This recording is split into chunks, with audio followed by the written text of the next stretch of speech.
पिछले वीडियो में हम लोगों ने पढ़ा था कि फोर्स किस तरह से मास और एक्सेलरेशन का प्रोडक्ट है ना, या फिर इसको इनडायरेक्टली कह सकते हैं force is equal to the rate of change of momentum. ठीक है, मोमेंटम के रेट के चेंज के बराबर फोर्स होता है। मास इंटू वेलोसिटी मोमेंटम होता है और टाइम से उसको डिवाइड करना, यानी टाइम के कंपैरिजन में अगर मोमेंटम का चेंज देखेंगे तो उसको rate of change of momentum बोलते हैं, है ना। तो force is ultimately equal to the rate of change of momentum. किसी ऑब्जेक्ट का जो मोमेंटम है चेंज हो रहा है समय के अनुसार, समय के साथ साथ, उसी को फोर्स हम लोग बोलते हैं। ठीक है, which can be denoted by this also. If we put this T here, t is here in the denominator, and if we will submit it here or substitute it here, it will get multiplied with f, then here it will become ft, f into t। यहाँ पे division के form में यहाँ पर आएगा तो ये multiply हो जाएगा फोर्स f से, तो ft हो गया is equal to mv minus lu। ठीक है, m कॉमन है तो m दोनों से मल्टीप्लाई होगा ब्रैकेट के अंदर, फाइनल वेलोसिटी से और इनिशियल वेलोसिटी से, तो हमको ये प्राप्त हो जाएगा, ये मिल जाएगा। फिर फोर्स जीरो कब होगा? फोर्स जीरो तब होगा जब फाइनल वेलोसिटी और इनिशियल वेलोसिटी दोनों क्या हो जाए? इक्वल हो जाए। ठीक है, जब इन दोनों का वैल्यू इक्वल हो जाएगा तो फोर्स का वैल्यू जीरो हो जाएगा। कैसे कि यहाँ पर अगर m को कॉमन लें तो v माइनस यू आता है। अगर इसको v का वैल्यू मान लेते हैं 5 है और u का भी 5 है, तो 5 माइनस 5 0, तो 0 इंटू एम, मास कितना भी रहे लेकिन अगर उनका इनिशियल और फाइनल वेलोसिटी सेम है तो ओवरऑल प्रोडक्ट क्या हो जाएगा? 0। तो फोर्स तभी 0 होगा जब इनिशियल और फाइनल वेलोसिटी इक्वल हो जाए, बराबर हो जाए। ठीक, टाइम के साथ साथ, जैसा कि यहाँ दिया हुआ है। ठीक है, that is why the object will remain at rest. तो ये कंडीशन क्या होगी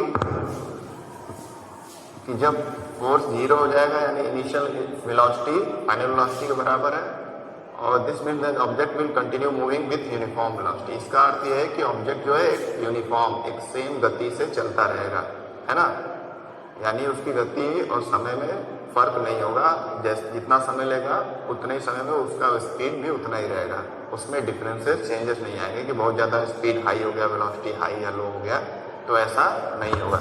हेलो, इफ u इज 0, अगर u 0 हो जाए तो v भी 0 होगा, क्योंकि दोनों का value, if u is 0 then v also भी 0। इनिशियल वेलोसिटी 0 है तो फाइनल वेलोसिटी भी 0 हो गया। That is why the object will remain at rest. उस कंडीशन में जो ऑब्जेक्ट रहेगा वो किस में रहेगा? रेस्ट में, है ना, स्थिर रहेगा, रुका हुआ रहेगा, उसमें कोई मूवमेंट नहीं होगा। तो ये भी आप समझ सकते हैं। अब इसके ऊपर बेस्ड कुछ क्वेश्चन दिए हुए हैं, एक दो क्वेश्चन हम लोग डिस्कस कर लेते हैं एनसीईआरटी के। जैसे दिया है, constant force act on an object of mass 5 kg for a duration of 2 second. एक फोर्स लगाया जा रहा है किसी ऑब्जेक्ट पे, कोई वस्तु है जिसका भार या वजन दिया हुआ है 5 kg, और 2 सेकेंड तक उस पर फोर्स लगाया गया है। मान लेते हैं बोर्ड है 5 kg का है, उस पर 2 सेकेंड तक 2 सेकेंड तक फोर्स लगाया गया। It increase the object velocity from 3 metre पर सेकेंड टू 7 मीटर पर सेकेंड। और वो 2 सेकेंड का जब फोर्स लगाया गया किसी भी चीज़ पर, मान लीजिए गाड़ी है या कुछ भी है, तो उसका जो ऑब्जेक्ट था उसका स्पीड 3 मीटर पर सेकेंड से 7 मीटर पर सेकेंड हो गया, यानी उसकी स्पीड या वेलोसिटी बढ़ गई, है ना, जैसा कि हम लोग देख रहे हैं। यानी ऑलरेडी वो गाड़ी चल रही थी, मतलब कोई ऑब्जेक्ट चल रहा था, और जब पुश किए 2 सेकेंड के लिए फोर्स लगाए तो उसकी स्पीड या वेलोसिटी और बढ़ गई। Find the magnitude of the applied force.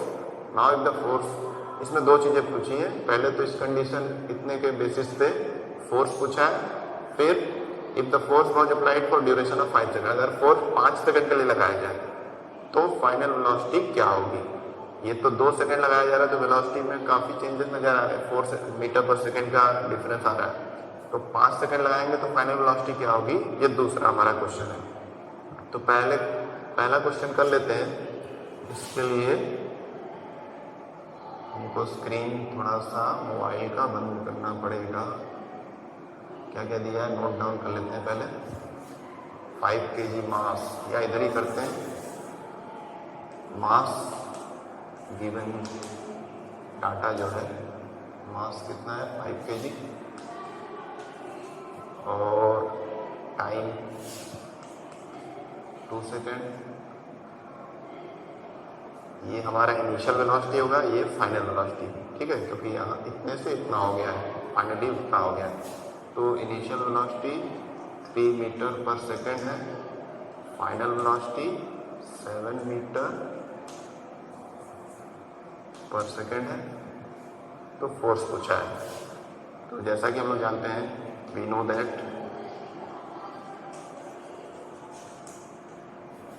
That F is equal to m v minus u upon t, ठीक है। मास हमारा ऑलरेडी दिया हुआ है 5, फाइनल वेलोसिटी 7 है, 7 माइनस 3 अपॉन t, टाइम है 2 सेकेंड, टाइम हो गया हमारा 2 सेकेंड। तो 5 7 minus 3 4 upon 2 upon 2. This will be 5 4 ya 20 upon 2, 20 upon 2, so it will be 10 meter. Ultimately हमारा आंसर जो आएगा 10 मीटर आएगा, ठीक ना। ये पहली कंडीशन है।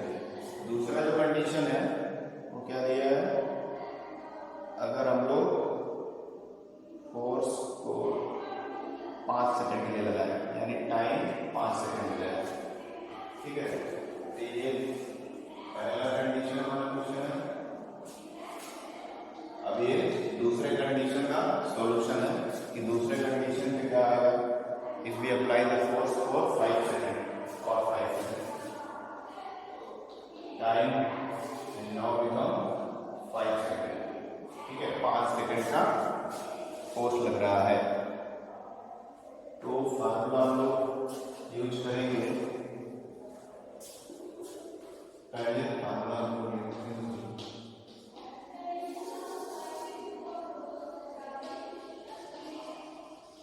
v को है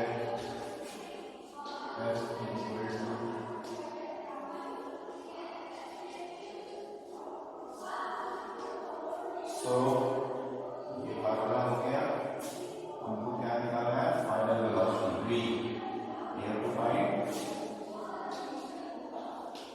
v, फाइनल वेलोसिटी निकालना है।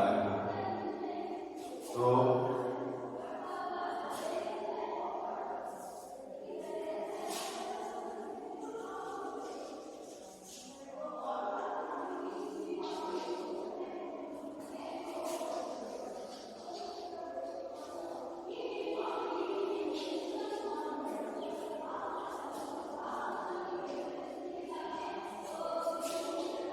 यहाँ पे लेना है,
by using this formula, we will try to calculate or find out the answer for final velocity when we apply the force for 5 second. 5 second के लिए अगर फोर्स लगाएंगे तो फाइनल वेलोसिटी क्या होगा, हम लोग इसी ओरिजिनल फार्मूले को रीअरेंज करके इस पे पहुंचे हैं, ठीक है। अब इस फार्मूले में सारे वैल्यूज को पुट करेंगे, जो फोर्स हमारा है 10 न्यूटन और बाकी चीजें इनिशियल वेलोसिटी, तो उससे हमको फाइनल वेलोसिटी पता चल जाएगा, ठीक। तो चलिए इसको सॉल्व करते हैं। फोर्स 10 न्यूटन है यहाँ पर और टाइम 5 सेकेंड है। फिर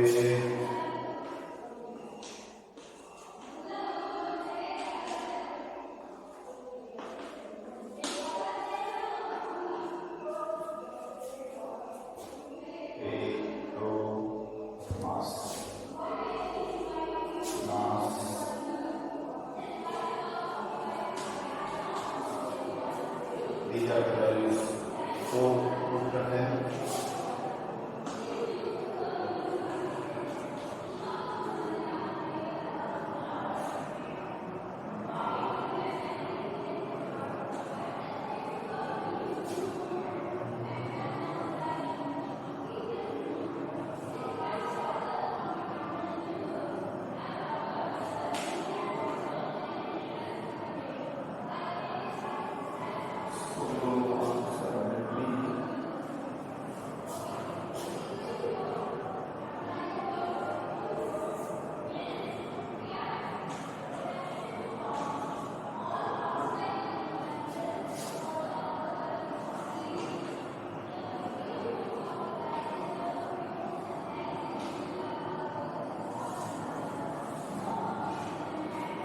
तो ये हमारा आंसर होगा फाइनल वेलोसिटी का। जब हम लोग फोर्स 5 सेकेंड के लिए लगाएंगे तो बाकी हम लोग को जो डाटा मिला हुआ है, फोर्स का वैल्यू 10 न्यूटन निकला है, इनिशियल वेलोसिटी हम लोग को पता है, फाइनल वेलोसिटी निकालना है, मास वही रहेगा ऑब्जेक्ट का। तो इस रीअरेंज फार्मूले में वैल्यूज को पुट करेंगे तो हमको फाइनली फाइनल वेलोसिटी मिल जाएगा, ठीक।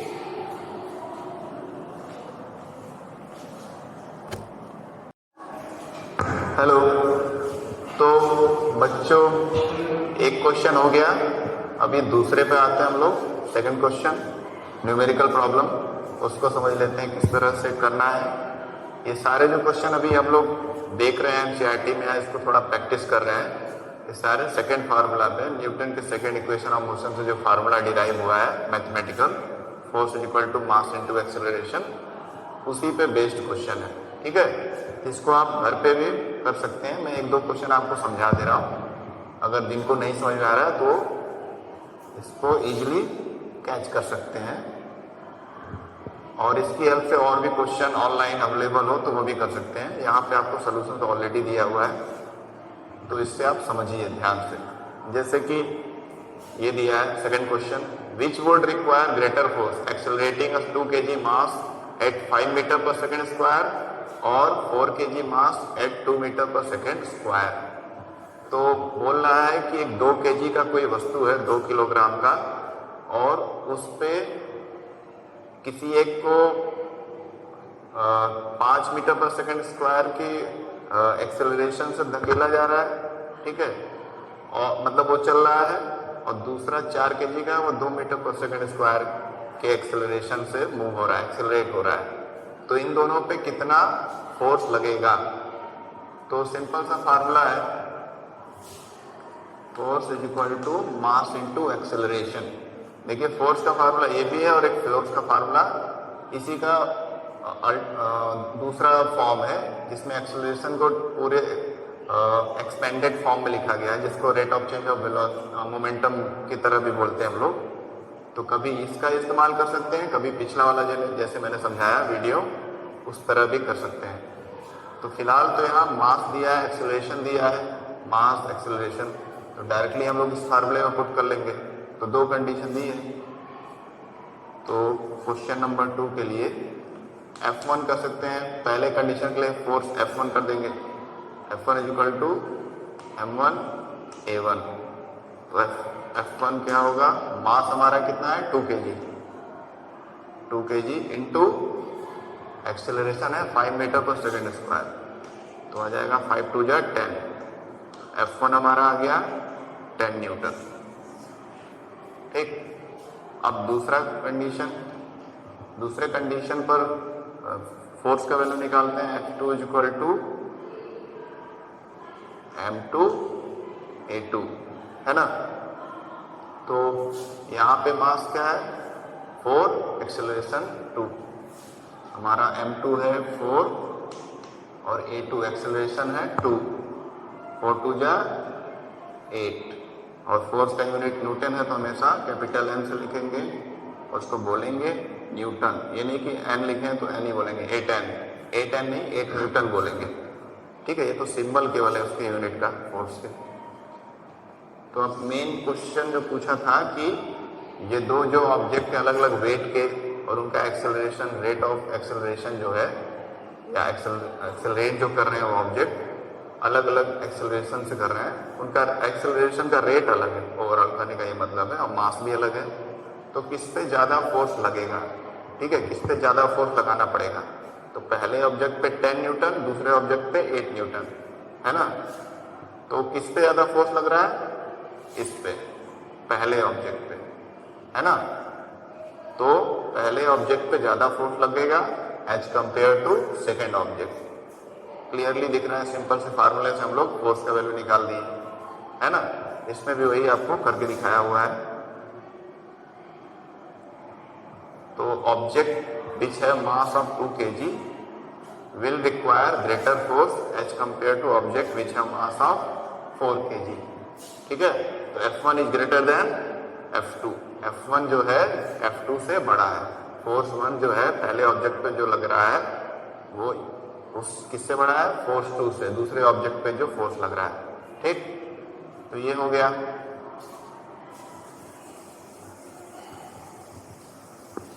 उसके बाद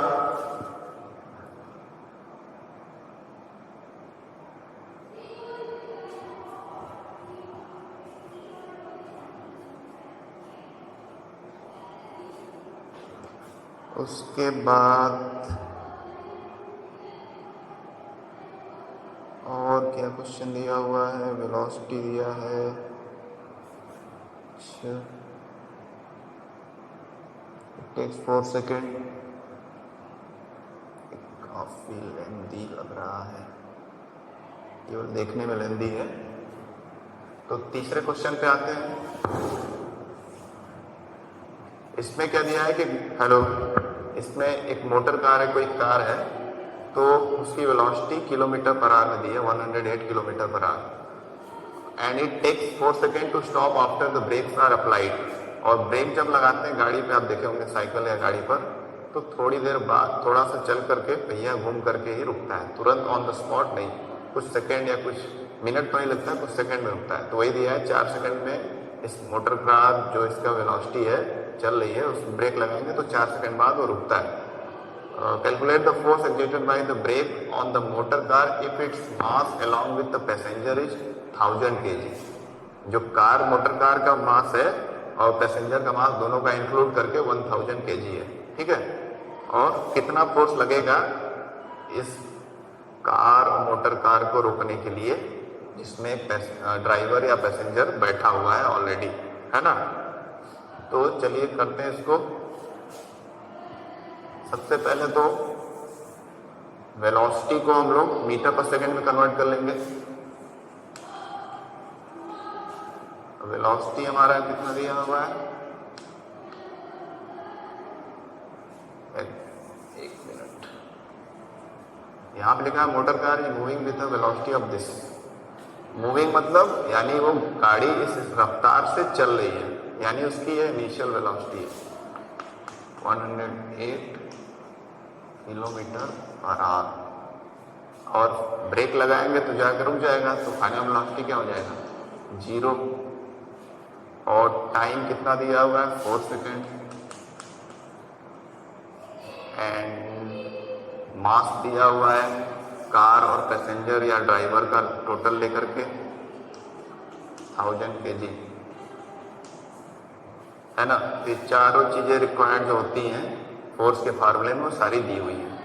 we have to first of all we have to change this initial velocity और the velocity of the car in metre पर सेकेंड। और मीटर पर सेकेंड में चेंज करने के लिए आपको फार्मूला बताया गया है चैप्टर 1 में, मोशन वाले चैप्टर में फिजिक्स के। तो कन्वर्टिंग u इन मीटर पर सेकेंड,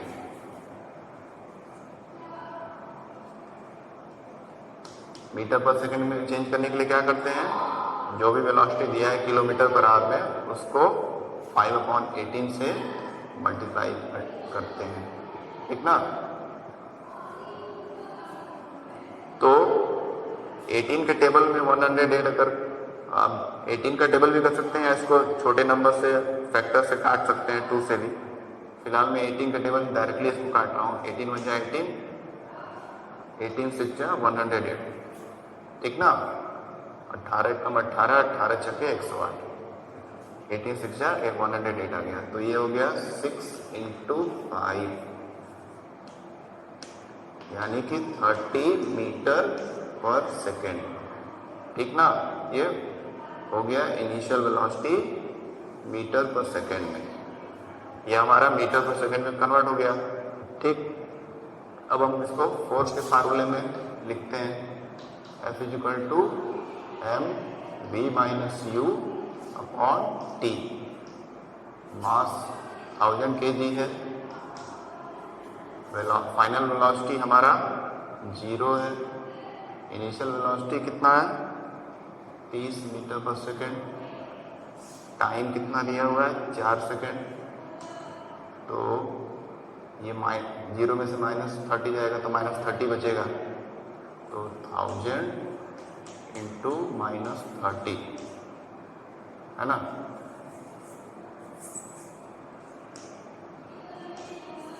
अपॉन 4,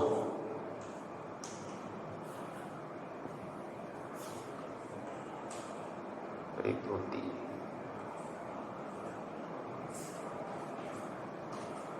4 से डिवाइड करेंगे इसको, 4 × 5 = 20,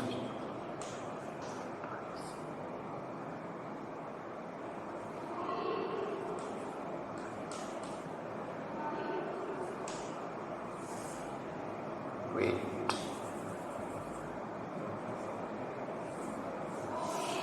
तो फोर्स का वैल्यू कितना आएगा -7500 न्यूटन।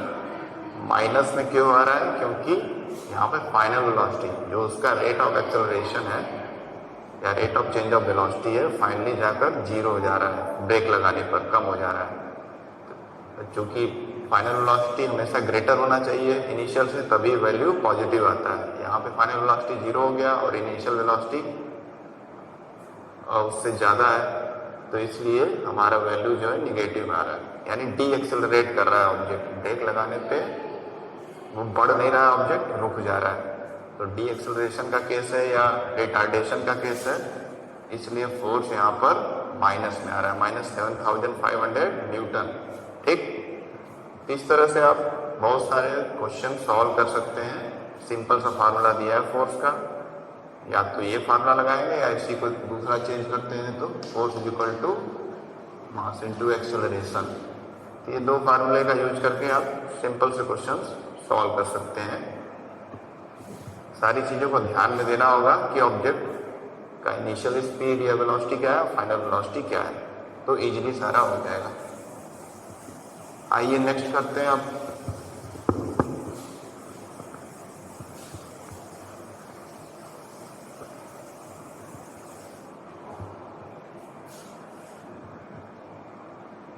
नेक्स्ट में क्या दिया हुआ है,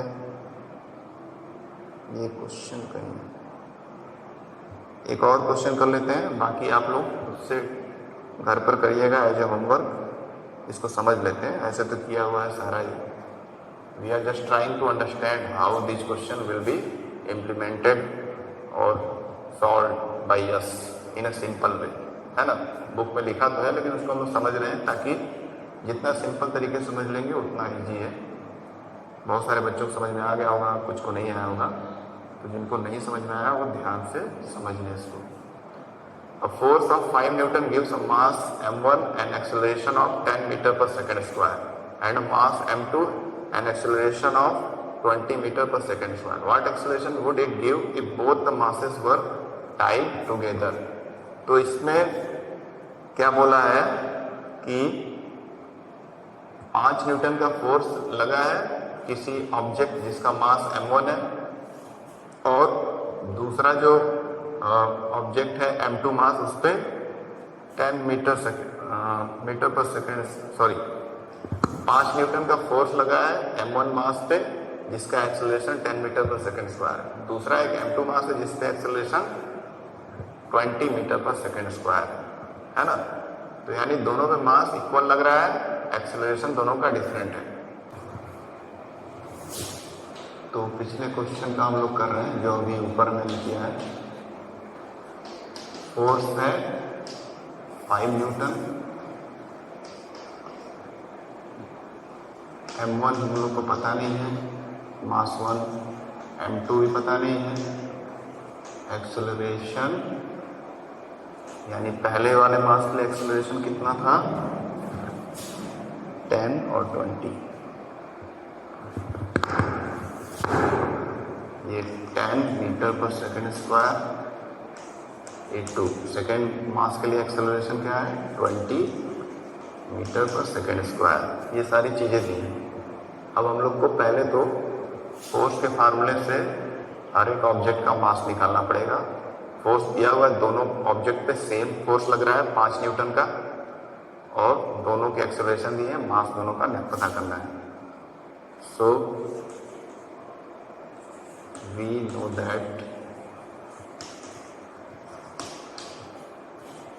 F is equal to m into a, force is equal to mass into acceleration, जहाँ पे फोर्स 5 है ही, दोनों पर इक्वल लग रहा है, और मास m1 इंटू एक्सेलरेशन a1। तो m1 इंटू a1 कितना है 10, ये 5। तो इसको अगर रीअरेंज करेंगे और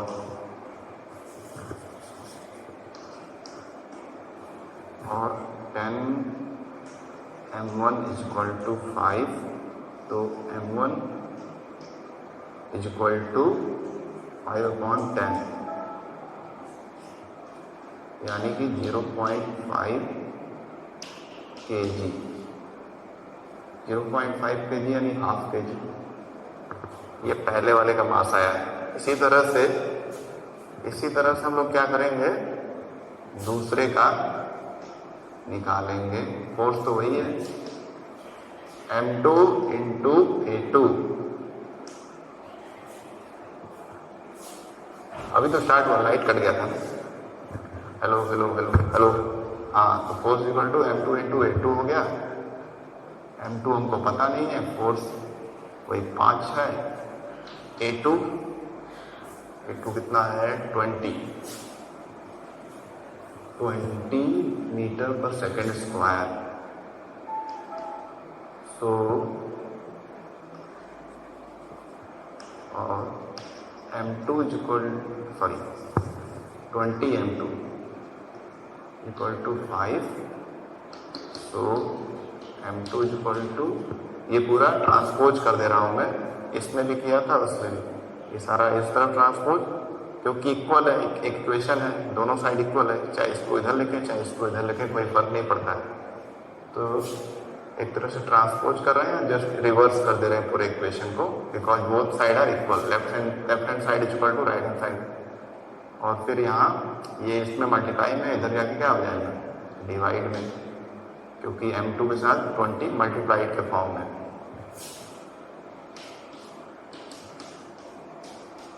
फाइव 4 जा 20। तो we have got m2 mass, second object का मास कितना आ गया 1/4। 1/4 का मतलब होता है कि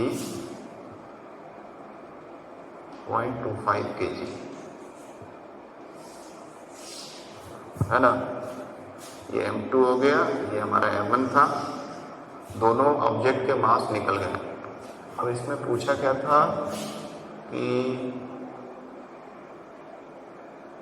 अगर दोनों के मास टाइट कर दिए, जोड़ दिए जाएं, एक साथ बांध दिए जाएं दोनों मास, तो एक्सेलरेशन कितना हो जाएगा? तो एक्सेलरेशन कितना हो जाएगा?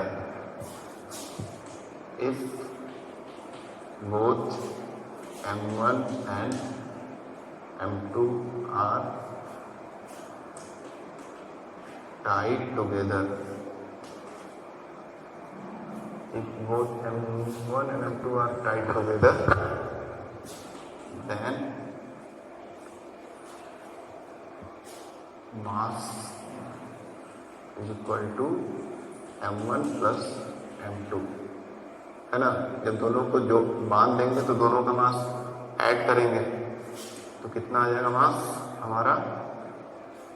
ये 0.5 और 0.25, 0.5 प्लस 0.25 ऐड करेंगे तो 0.75 kg आ जाएगा मास, कंबाइंड मास।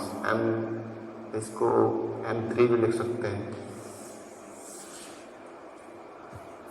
ये हमारा कंबाइंड मास है दोनों ऑब्जेक्ट का, पहले और दूसरे का, और फोर्स दोनों पे इक्वल लग रहा है। कितना? 5 न्यूटन का, जैसा कि क्वेश्चन में पहले दिया हुआ है। तो 5 न्यूटन का फोर्स हमको पता है, टोटल मास पता हो गया, तो टोटल मास पे अब एक्सेलरेशन पता कर लेते हैं। F is equal to m3 into a3, इसको a3 मान लेते हैं। तीसरा एक्सेलरेशन निकालना है जिसमें दोनों मास कंबाइंड है, तो उसको a3 एक्सेलरेशन मान लेते हैं। फोर्स हमारा 5 है, m3 हमारा 0.75 है, इंटू a3 सो इसको इधर ट्रांसपोज करेंगे या पूरा रिवर्स कर देंगे इक्वेशन। 0.75 a3 इंटू a3 ज़्यादा बेटर रहेगा, is equal to 5, a3 is equal to 5 upon 0.75, है ना। यहाँ पे मल्टीप्लाई है, उधर जाकर डिवाइड हो जाएगा। इज इक्वल टू पे दूसरे साइड जब नंबर को ट्रांसपोज करते हैं तो उसका रिवर्स हो जाता है कंडीशन, जैसा आप लोग पढ़े होंगे मैथ्स में। तो 5 अपॉन 0.75, इसको अगर सॉल्व किया जाए, इसका दोनों पॉइंट हटाने के लिए यहाँ पे क्या करना पड़ेगा? हमको 100 से मल्टीप्लाई करना पड़ेगा, क्योंकि डेसिमल के बाद दो नंबर हैं। तो न्यूमरेटर डिनोमिनेटर में 100 से मल्टीप्लाई कर देंगे तो बैलेंस हो जाएगा और डेसिमल रिमूव हो जाएगा। 500 अपॉन 75 ये आया। अब इसको सॉल्व करते हैं। 75, 150, 150, 300, 375, 450, यानी इसको 5 से काटते हैं। 5 1 या 5, 5 5 या 25, 5 3 या 15, 5 2 या 10, तो 20 अपॉन 3 आया, है ना। 20 upon 3, a3 is equal to 20 upon 3। Hello अब 20 अपॉन 3, 3 6 या 18, 3 6 या 18, 3 6 ऐसे ही आता रहेगा। तो अप्रॉक्सीमेटली a3 हमारा आएगा 6.67 मीटर पर सेकेंड स्क्वायर, है ना। तो इस तरह से हम लोग कंबाइंड एक्सेलरेशन भी ऑब्जेक्ट का निकाल सकते हैं। फार्मूला कोई नया नहीं था, सेम फार्मूला यूज करना था, ठीक। यहाँ पे वैसे तो 6.66 आएगा, 66 आता रहेगा, है ना। तो जब भी कोई नंबर बार बार आता है तो उसके लिए रिपीटिशन के लिए क्या कर देते हैं, नंबर के ऊपर बार लगा देते हैं, या फिर एक उससे डेसिमल के सेकेंड पोजीशन पर अगर नंबर लिखते हैं तो एक नंबर उससे बढ़ाकर लिख देते हैं। है ना, क्योंकि ये 5 से ज़्यादा है तो अप्रॉक्सीमेशन मेथड में क्या कर सकते हैं, एक नंबर अगला बढ़ा सकते हैं। अगर 5 से कम रहेगा तो नहीं बढ़ा सकते, जो नंबर है वही लिखेंगे। तो ये हो गया सॉल्यूशन। 1 मिनट, हाँ तो ये हो गया सॉल्यूशन, है ना। अब इसको मैं इरेज कर दे रहा हूँ। इसी तरह आप बाकी क्वेश्चन जो एनसीईआरटी बुक में दिए हैं इसके आगे एक्सरसाइज में या फिर और भी कहीं से क्वेश्चन सॉल्व कर सकते हैं, ध्यान से उसको करके पढ़ के।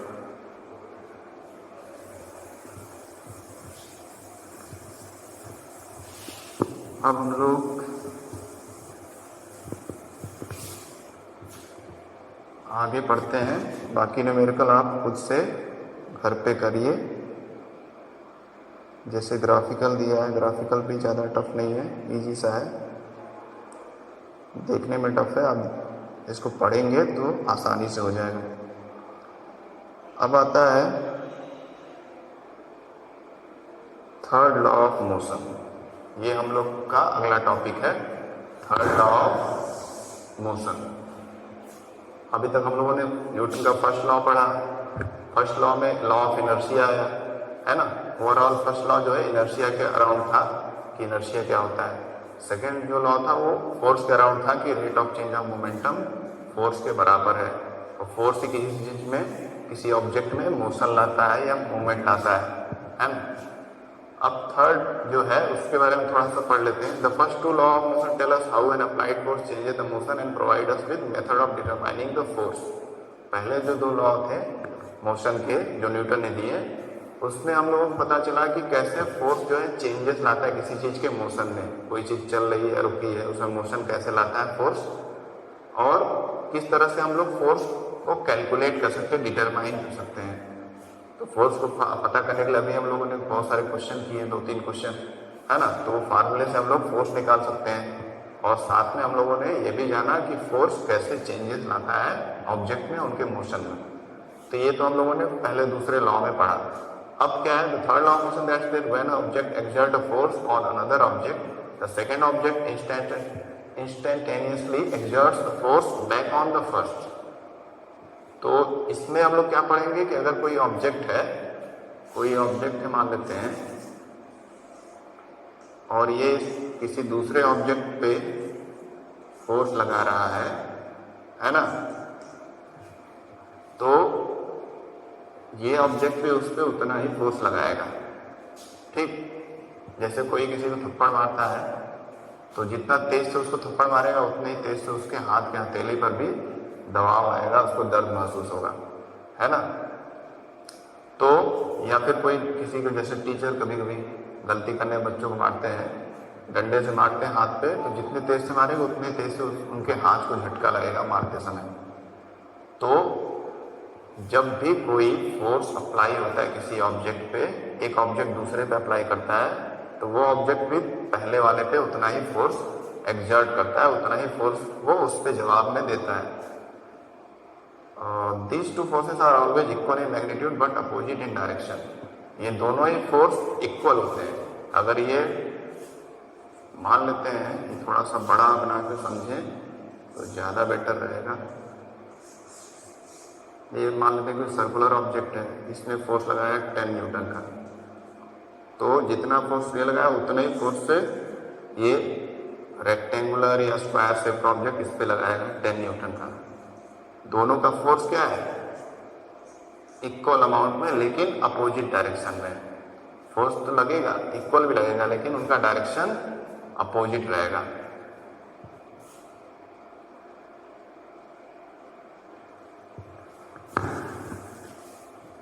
उसके बाद वेट अ सेकेंड, उसके बाद क्या है, अपोजिट इन डायरेक्शन, यहाँ तक हो गया।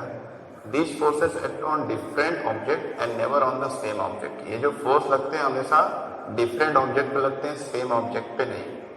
इसका अर्थ क्या हुआ कि जैसे ये कोई ए ऑब्जेक्ट था और ये कोई बी ऑब्जेक्ट, इसने जो फोर्स लगाया तो इसके फोर्स के जवाब में ये ऑब्जेक्ट इस पे लगा रहा है ना, तो हमेशा डिफरेंट ऑब्जेक्ट पे लगता है, खुद ही पे नहीं लगता है ना। जैसे मैंने इसको मारा बोर्ड को, तो बोर्ड को मारा तो बोर्ड अपने आप को फिर से खुद नहीं मारेगा, बोर्ड जवाब में मेरे हाथ पे फोर्स लगाएगा, यानी फोर्स मैंने हाथ से लगाया और बोर्ड ने मेरे पे उस फोर्स का रिप्लाई दिया, है ना।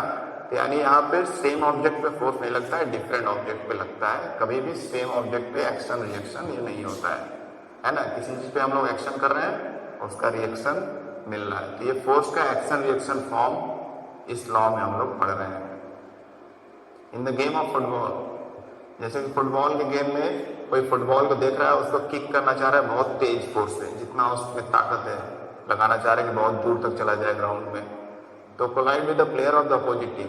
लेकिन वो फुटबॉल मान लीजिए कोई बीच में आ गया, बहुत सारे खिलाड़ी रहते हैं, तो वो बीच में आ गए तो किसी विपक्षी टीम के अपोजिट टीम के प्लेयर पे लग गया जाकर, ठीक है। तो जितने फोर्स से उसने मारा था उतने ही फोर्स से उसके बॉडीज जाके टकराया, उसके बॉडीज टकरा के फिर वो फुटबॉल दूर भी जाएगा, है ना।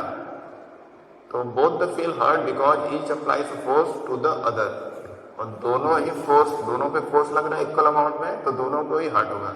मतलब उसको मारने में जितना मेहनत लगेगा, दूसरे को जल लगा टकरा कर उसके बॉडी से नहीं जाएगा, तो उसके बॉडी से भी उतना ही फोर्स लगेगा और दोनों को भी उतना ही एफर्ट लगाना पड़ेगा। There is a pair of forces and not just one force. यहाँ पर पेयर ऑफ फोर्स की बात हो रही है, यहाँ पे कोई एक सिंगल फोर्स नहीं लग रहा है, जैसा कि हम लोग देख रहे हैं यहाँ पे दो तरफ से, दो अलग अलग डायरेक्शन से फोर्स अप्लाई हो रहा है, ठीक है, जिनको हम लोग एक्शन और रिएक्शन फोर्स बोलते हैं। एक्शन फोर्स और रिएक्शन फोर्स, किसी चीज पे एक्शन हो रहा है और उसके जवाब में जो ऑब्जेक्ट का फोर्स लग रहा है, जिस पे एक एक्शन हो रहा है, उसको रिएक्शन फोर्स बोलेंगे। Let us consider two spring balance connected together as shown in figure 9.10 एक मिनट, ये वाला, हाँ। तो इसको अगर ध्यान से आप देखें तो यहाँ पे एक कोई दीवार से सपोर्ट से ये स्प्रिंग बैलेंस बंधा हुआ है ना, और उससे फिर एक दूसरा स्प्रिंग बैलेंस जुड़ा हुआ है, ये बी वाला हो गया स्प्रिंग बैलेंस, ये ए, दो डिफरेंट है जो ज्वाइंट है। तो वहां से आप खींचेंगे, दीवार से सपोर्ट से तो फिक्स है, वहां से आप अगर खींचेंगे जितने फोर्स थे ए को, तो उतने ही फोर्स से फिर ये बी भी खींचा जाएगा, है ना। तो ये एक्शन रिएक्शन का सिंपल सा एग्जांपल है। When a force is applied through the free end of spring, as it observed that both the spring balance show the same reading on their scale, it means that force exerted by spring balance A on balance B is equal to the opposite direction. वही इसमें बोल रहा है कि जो spring balance है, spring balance तो wait वगैरह मेजर करने के लिए किया जाता है, जैसे एलपीजी सिलेंडर के वेट करने के लिए भी स्प्रिंग बैलेंस आता है, इसमें से टांग कर हैंग करके उसका वेट नापा जाता है। तो जब इसको खींचेंगे ए वाले स्प्रिंग को, तो उस पर जो वेट का मार्क आएगा जितने भी केजी पे, मतलब वेट जो होता है फोर्स के बराबर होता है, हम लोग पढ़े थे क्लास 8 में थोड़ा सा, weight equal to M into G, यानी कि इसका यूनिट भी क्या होता है, न्यूटन, और फोर्स का भी यूनिट क्या होता है, फोर्स का भी यूनिट न्यूटन। तो वेट और फोर्स जो है दोनों एक ही हैं, ठीक है। जितना उस पर पुल किया जाएगा, जितना उसमें वेट पे रीडिंग आएगा, उतना ही इस पे भी आएगा इधर से, ठीक है ना, इक्वल। तो ये इक्वल इसलिए आ रहा है क्योंकि दोनों पे जो फोर्स लग रहा है एक्शन रिएक्शन के रूप में, यहाँ पे एक्शन हो रहा है, उसका रिएक्शन इस बैलेंस पे दिख रहा है, दूसरे जो इससे कनेक्टेड है, दोनों पे रीडिंग सेम आएगा। सेम रीडिंग का मतलब कि इक्वल फोर्स अप्लाई हो रहा है लेकिन अपोजिट डायरेक्शन में, है ना। ये ऊपर से पुल हो रहा है नीचे की तरफ, और ये नीचे वाले एंड से पुश या पुल हो रहा है, और रीडिंग और इक्वल है। रीडिंग इक्वल क्यों, क्योंकि फोर्स दोनों पे इक्वल लग रहा है, बट डायरेक्शन डिफरेंट है। तो इस तरह से बहुत सारे आप एग्जाम्पल लाइफ में देखते होंगे जहाँ पे एक्शन रिएक्शन होता है, हर जगह होता है, जिसको हम लोग फील भी करते हैं, कभी कभी ध्यान देते हैं, कभी ध्यान नहीं भी देते हैं। तो ये हो गया इसमें और क्या दिए हैं चीज़ें, जैसे यहाँ एक दिया है कि suppose you are standing at rest, आप एकदम रेस्ट में खड़े हैं, एकदम मूव नहीं कर रहे हैं, एकदम सीधा खड़े हुए हैं बस। Intent to start walking on a road पे फिर आप चलने लगे, you must accelerate and this requires a force in accordance with the second law of motion. तो आपको एक्सेलरेट करना पड़ेगा, अपने बॉडी को मूव कराने के लिए अपने वेलोसिटी में, अपने बॉडी के वेलोसिटी में चेंजेस लाना पड़ेगा समय के अनुसार, है ना। तो उसके लिए फोर्स चाहिए, जैसा कि सेकंड लॉ ऑफ मोशन बोलता है कि बॉडी अगर एक्सेलरेट हो रहा है तो एक्सेलरेट क्यों होगा, क्योंकि उसको फोर्स लगेगा।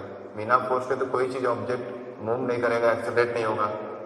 तो ये दो चीज़ें होनी जरूरी है, नहीं अदरवाइज आप खड़े ही रहेंगे अगर कोई फोर्स अप्लाई नहीं किए तो। Which is this force, it is a muscular effort you exert on the road. जैसा आप चलते हैं पैर से चलते हैं, या फिर कोई व्हीकल चला रहे हैं तो भी उसमें आपका मस्कुलर एफर्ट लगता है। तो अपने मसल्स के हेल्प से, मसल के पावर की हेल्प से आप रोड पर फोर्स लगाएंगे अपने पैरों से। पैरों के जो मसल है, बॉडी का जो मसल, हाथ का मूवमेंट जो होता है या पैर का जो मूवमेंट होता है चलने के लिए, वो सारे मसल से कंट्रोल होते हैं। मस्कुलर मूवमेंट जो मस्कुलर कंट्रैक्शन एंड रिलैक्सेशन, ठीक है, मस्कुलर कॉन्ट्रैक्शन एंड रिलैक्सेशन। ये आप क्लास शायद 10th में थोड़ा बहुत पढ़ेंगे इसके बारे में, बायोलॉजी में या फिर 11th-12th में। तो मस्कुलर कॉन्ट्रैक्शन और रिलैक्सेशन जो है उसकी हेल्प से ही बॉडी में मूवमेंट होता है। Huxley and